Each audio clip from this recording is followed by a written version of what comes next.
Hello students, we have learned in our last video we have stopped in this portion, this topic, the role of the slave in administration. मैंने आपको last video में हम लोग ऐसे and किए थे कि कैसे ये स्लेव का रोल जो है एडमिनिस्ट्रेशन में इम्पोर्टेंट था। जो खलजी डायनेस्टी थी और जो खलजी थे, अलाउद्दीन खलजी और मोहम्मद तुगलक जो है, इन्होंने जो स्लेव एडमिनिस्ट्रेशन, स्लेव्स को इम्पोर्टेंस देना, ये कंटिन्यू किया। तो ये जो कंटिन्यूशन है, what are the policy they had faced. First of all we know this, एक बार फिर से मैं बता दे रही हूँ कि role of slave in administration क्या है। Okay, for the consolidation of the Delhi sultan, rebels of the governor and rebels of governor and administrators were required. Okay, जबकि दिल्ली सल्तनत अब बहुत ज़्यादा एक्सपैंड हो चुका था, बहुत बड़ा हो चुका था, और इस एडमिनिस्ट्रेशन को चलाने के लिए वेरियस गवर्नर, अलग अलग गवर्नर्स की ज़रूरतें थी। ठीक है, गवर्नर की कुछ लोग इनको ज़रूरत थी जो ये बाकी एरियाज़ को संभाल सकें। अब एक राजा जो है वो सभी जगह पे, जैसे एक एट ए टाइम सब जगह मैनेज नहीं कर सकता, तो उसको कुछ ऐसे लोगों की ज़रूरतें होती थी जिनको वो एडमिनिस्ट्रेटिव प्लेस पे रखे।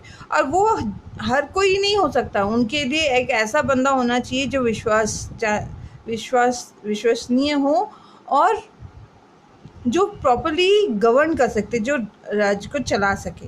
तो ये काम जो दिल्ली सुल्तान थे, ये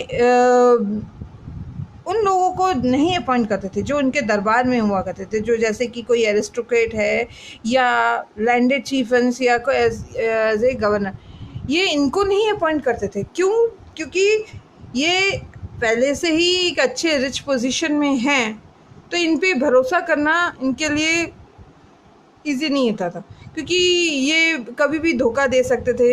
इनका क्योंकि जब कोई किसी हायर पोस्ट में होता है पहले से ही, तो फिर उसकी नेक्स्ट टारगेट होती है कि वो कैसे राज का अपने अंडर में ले ले और कैसे वो कंट्रोल करना शुरू करे।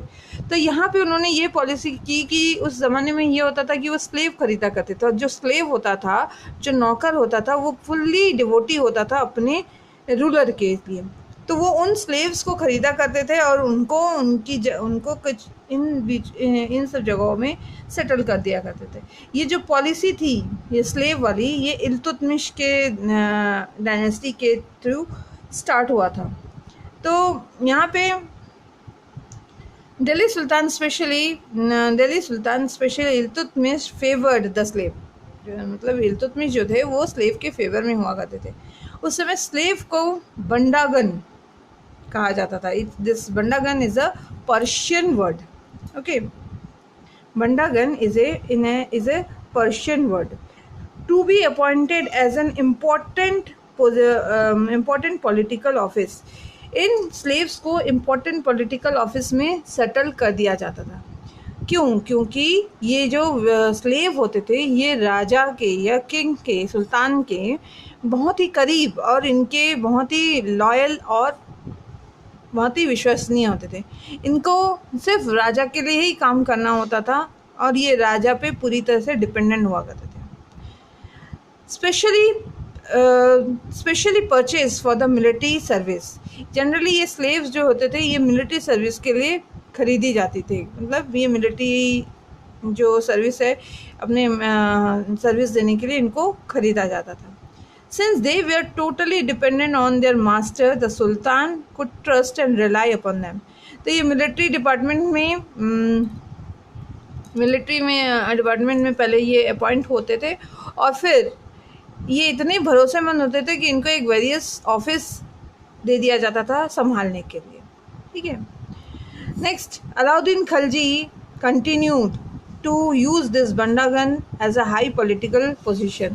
Alauddin Khalji and the Mohammad Tughlaq continue. मतलब मैंने थोड़ी देर पहले भी आपको ये बताया है कि इल्तुतमिश की जो पॉलिसी थी स्लेव्स के पर डिपेंड करना, स्लेव्स को फेवर करना, ये खलजी और तुगलक ने अपना कंटिन्यू किया। ठीक है, appointed as a general and the governor. However, this also introduced on the elements of the political instability. अब ये ऐसा होने के बाद भी जो पॉलिटिकल इशू है उसमें भी फिर प्रॉब्लम्स आने शुरू हो गए. क्या प्रॉब्लम्स? कि जैसे कोई गवर्नर या जनरल ये इन्होंने अपॉइंट किया, कोई किसी स्लेव को गवर्नर बनाया या जनरल्स बनाया, इसमें अपॉइंट किया. अब ये जो है ये उसी रूलर के वफ़ादार होते थे जो इन्हें ख़रीदे होते थे.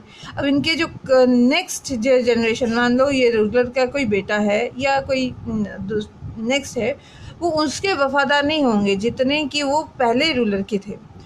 क्यों? क्योंकि अब जो दूसरा रूलर जो उसका बेटा था वो अपने लिए दूसरे स्लेव्स खरीद ले, तो ऐसे में जो पहले रूलर्स के स्लेव और दूसरे रूलर्स के जो स्लेव होते थे, इसमें बहुत सारी कॉन्फ्लिक्ट हो जाती थी. ठीक है. Slaves and clients were loyal their masters and patron but not their heir मतलब उनके नेक्स्ट जनरेशन, मतलब जो सुल्तान के बेटे हैं, बेटे के जो स्लेव्स होते थे उनमें थोड़ी सी कंट्रोवर्सी, इस तरह से इश्यूज क्रिएट होते थे. New sultans had their own servant. Okay. On occasion, there was often conflict offered between the